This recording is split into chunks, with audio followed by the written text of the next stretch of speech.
শুভেচ্ছা আমন্ত্রণ রাতের বাংলাদেশের আয়োজনে। শুরুতেই জানিয়ে দেব শিরোনামগুলো।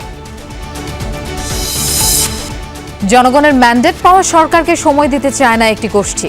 মৌলভীবাজারে বললেন প্রধানমন্ত্রী, উন্নয়ন অব্যাহত রাখতে ষড়যন্ত্র রুখে দেওয়ার আহ্বান।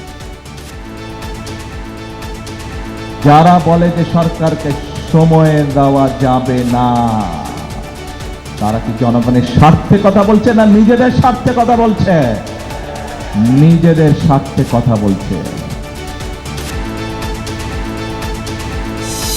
সীমান্তের স্পর্শকাতর স্থানে কাঁটা তারের বেড়া দেওয়ার পরিকল্পনা বিবেচনাধীন, সংসদে স্বরাষ্ট্রমন্ত্রী। ভারত থেকে মুসলিমদের জোরপূর্বক ঠেলে দেওয়ার অভিযোগ HRW।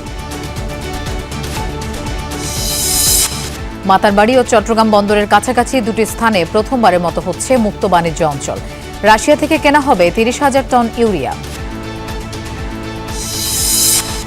রাজধানীর আদাবরে পুলিশকে কুপিয়ে আহত করার ঘটনায় এক্সেল বাবুর সহ 6 সন্ত্রাসী গ্রেফতার। র্যাবের জালে কবজি কাটা আনোয়ার গ্রুপের সদস্যরাও।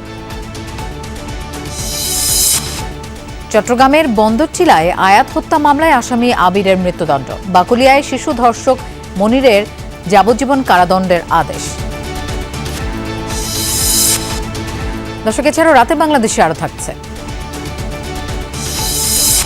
ইরান যুক্তরাষ্ট্র সমঝোতা চুক্তির খসড়া ফাঁস করল CNN।